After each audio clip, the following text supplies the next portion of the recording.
Assalamualaikum warahmatullahi wabarakatuh. Halo, kembali lagi bersama saya Lydia Febrianti.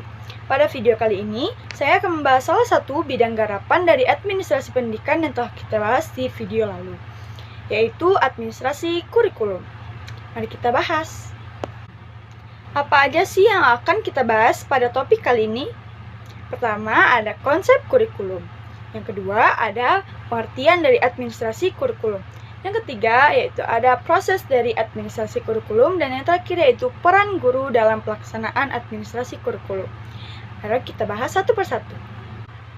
Keberhasilan suatu proses pendidikan sangat ditentukan oleh kurikulum. Kutipan dari Bapak Dr. Hanif Al-Qadri. Nah, mengapa sih kurikulum menjadi salah satu faktor yang sangat penting dalam menentukan keberhasilan suatu proses pendidikan? Ada yang tahu? Jawabannya adalah karena untuk memenuhi keinginan industri, tempat di mana para lulusan peserta didik untuk bisa diterima di dunia kerja itu sangat ditentukan oleh kepandaian dan kehebatan satuan lembaga pendidikan dalam menyiasati perencanaan kurikulum.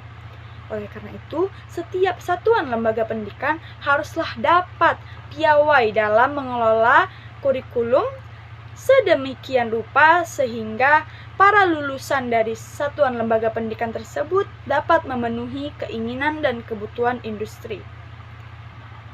Lalu, apa sih konsep dari kurikulum itu sendiri? Mari kita berangkat dari landasan hukum yang kita jadikan pedoman dalam pendidikan, yaitu Undang-Undang Sisdiknas Nomor 20 Tahun 2003. Di sini menyebutkan bahwa kurikulum adalah seperangkat rencana atau pengaturan mengenai tujuan, isi, dan bahan pelajaran, serta cara atau strategi yang digunakan lembaga satuan pendidikan untuk dijadikan sebagai pedoman dari penyelenggaraan proses belajar mengajar untuk mencapai tujuan pendidikan. Nah, definisi kurikulum juga dapat kita tarik dalam artian sempit dan artian luas. Dalam artian sempit, kurikulum merupakan seperangkat mata pelajaran yang dibahas atau dipelajari oleh peserta didik di dalam kelas dalam proses pendidikan. Sedangkan dalam artian luas, kurikulum berarti sejumlah experience atau pengalaman yang dikembangkan secara bersama-sama oleh peserta didik dan pendidik, sehingga dalam proses belajar mengajar, peserta didik tidak hanya dapat memperoleh teori, melainkan juga mendapatkan proses experience atau pengalaman. Nah, dari definisi-definisi tadi dapat kita simpulkan bahwa kurikulum adalah perangkat mata pelajaran dan program pendidikan yang diberikan oleh lembaga satuan pendidikan yang berisi rancangan pelajaran yang akan diberikan kepada peserta didik dalam satu periode jenjang pendidikan.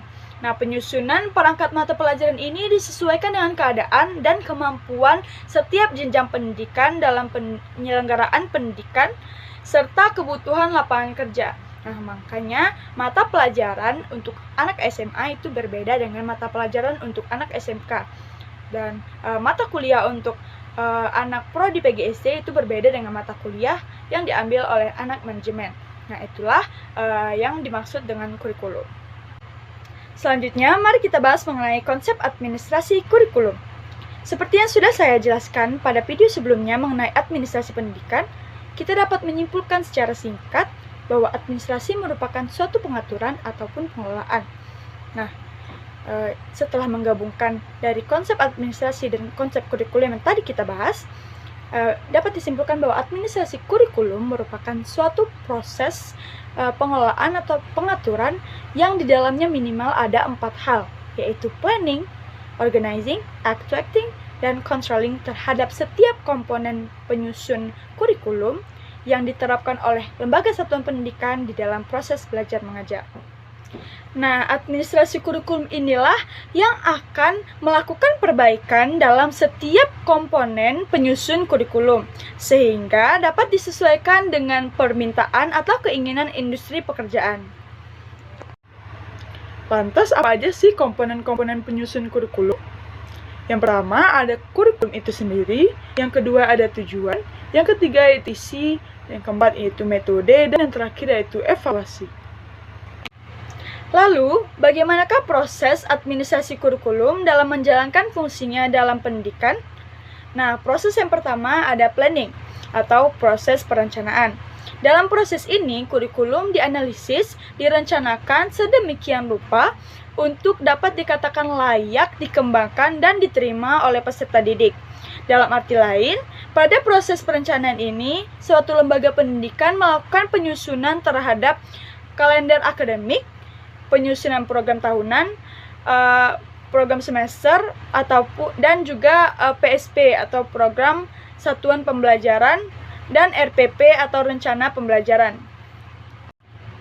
Nah, penyusunan hal-hal tersebut dilakukan berdasarkan hasil analisis data lulusan lembaga pendidikan tersebut yang mampu terserap oleh satuan lembaga pendidikan yang di atasnya dan oleh industri pekerjaan. Proses yang kedua yaitu organizing atau pengorganisasian kurikulum. Nah, dalam proses ini, kurikulum akan diorganisasikan dan akan dikelompokkan sesuai dengan permasalahannya. Dalam proses belajar mengajar, di lembaga pendidikan, administrasi kurikulum berfungsi untuk mengatur pengajar yang memang memiliki kemampuan atau skills yang sesuai dengan pembelajaran yang akan diberikan oleh peserta didik. Yang ketiga ada act to acting atau proses pelaksanaan. Nah, proses pelaksanaan inilah yang dikenal dengan istilah KBM atau kegiatan belajar mengajar yang terjadi antara guru dan peserta didik ataupun dengan dosen dan mahasiswa. Nah, dalam artian kompleks, proses pelaksanaan ini berarti proses implementasi kurikulum yang sudah didesain dan direncanakan sedemikian rupa kepada peserta didik untuk memunculkan pengalaman serta pengetahuan kepada peserta didik agar peserta didik ini memiliki skills yang dibutuhkan oleh industri pekerjaan. Dan proses yang keempat yaitu controlling atau proses evaluasi kurikulum.